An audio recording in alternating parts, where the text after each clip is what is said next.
इस खबर के प्रायोजक हैं एएस ब्रांडेड लॉट वाला, लाल क्वार्टर, कृष्णनगर, दिल्ली।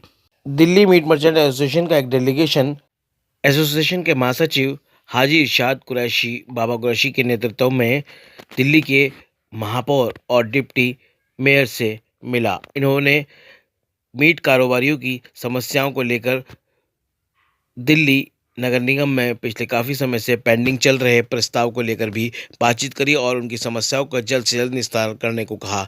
इस मौके पर महापौर और डिप्टी महापौर ने इस मीट मर्चेंट एसोसिएशन को आश्वस्त किया कि उनकी समस्याओं का जल्द से जल्द निराकरण कर दिया जाएगा।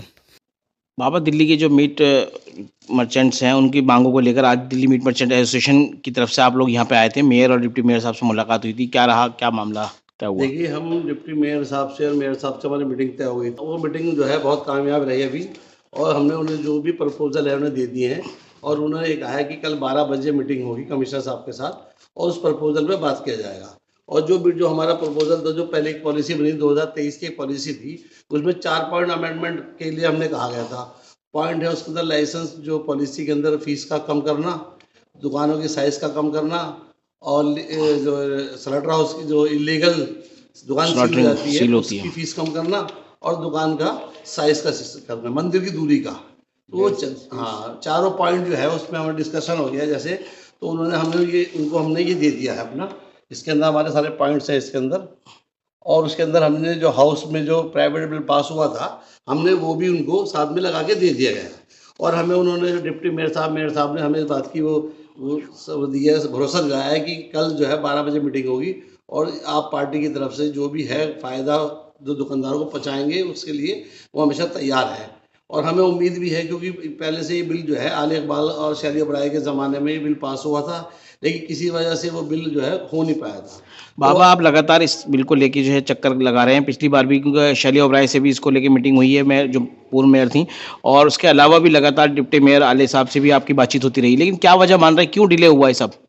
भाई, जैसे हमने जब ये बिल पास हुआ था उसके बाद फौरन इलेक्शन के अंदर आचार संहिता लागू हो गई थी, उसकी वजह से हो नहीं पाया था। कहने से भारतीय जी थे कमिश्नर साहब, तो वो उसको करके नहीं गए थे कि जब आचार संहिता खत्म हो जाएगी तो करेंगे। उसके बाद अश्विनी कुमार जी आगे कमिश्नर साहब जो है, और उन्होंने जो है इस बात को, हमने 1/8/2024 को लेटर दे दिया था उनको, और उन्होंने बोला ठीक है, मेरे संज्ञान में है, ये मैं देख लूँगा। लेकिन जब दोबारा हमारी मीटिंग जो है, परसों से मीटिंग हुई हमारी, तो हमने उन्हें सारे डॉक्यूमेंट वगैरह दे दिए हैं, और सब जो हाउस के पेपर वो भी दे दिए हैं। तो उन्होंने कहा ठीक है, इसके बारे में डिस्कस करके वो बोलेंगे। तो उसके बाद 2 दिन बाद हमारी जो मेयर साहब, डिप्टी मेयर से मीटिंग तय हो गई, और उन्होंने हमारे जो प्रपोजल ले लिए हैं, और उन्होंने कहा है हम कमिश्नर साहब मीटिंग करके और इसको दिल्ली की जनता के लिए, दुकानदारों के लिए जल्द से जल्द जो कर सकें करेंगे। लेकिन ये बिल अगर सही टाइम पे हो जाता तो ज़्यादा बेहतर था। लेकिन हम इस बात से कहना चाहेंगे कि ये हमारी बिरादरी जो है, लगभग 6000 दुकानदार हैं पूरी दिल्ली में, और लेट फीस की, और साथ साथ जो उन्होंने फीस जो 2700 से और 3300 जो 7500 कर दी गई, करीबन 2-2.5 करोड़ रुपए का जो है दुकानदारों को नुकसान ऑलरेडी हो चुका है। हमारा दिल्ली सरकार से और एमसीडी कमिश्नर से और मेयर साहब डिप्टी मेयर से ये कहना है कि हमारा दुकानदार बहुत गरीब है, उसको बहुत मुश्किल से अपना गुजारा करना पड़ता है।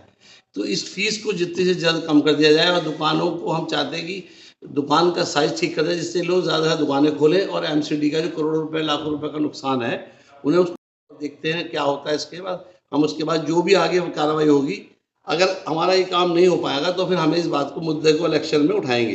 तो हमारी मजबूरी होगी। फिलहाल आपको उम्मीद है मेयर और डिप्टी मेयर से कि ये काम जल्द हो जाएगा और इलेक्शन से पहले, आचार संहिता लगने से पहले पहले ये काम अंजाम दिया जाएगा? हाँ, मेयर साहब ने, डिप्टी मेयर साहब ने हमें इस बात का जो है भरोसा दिलाया है कि वो इसको जल्द से जल्द कोशिश करेंगे, और जो आचार संहिता लागू होने से पहले दुकानदारों को ये राहत मिल जाएगी, एमसीडी की तरफ से तोहफा देंगे।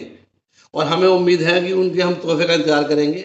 और इन केस अगर ऐसा नहीं होता तो हम ये मुद्दों को लेके जो है इलेक्शन के हम मुद्दा उठाएंगे, क्योंकि हमारी जो दुकानदारों को कई लाख करोड़ रुपए का नुकसान हो चुका है, और दुकानदार जो है बहुत परेशान है, और वो सारा पैसा ही एमसीडी को इनमें देने में जा रहा है उसका। तो हमें उम्मीद यही है कि हम चाहते हैं कि इसको जल्द से जल्द को एमसीडी इसको ध्यान दे, और इस कार्रवाई फ़ौरन से फ़ौरन करे, और दुकानदारों को राहत दे। इसी उम्मीद के साथ हम जो है उनका शुक्रिया अदा करने के लिए दोबारा आएंगे। फिर इंशाअल्लाह अगर वो हमारा ये काम कर देंगे तो हम जो है शुक्रिया अदा करने के लिए दोबारा उनसे मिलने ज़रूर आएंगे।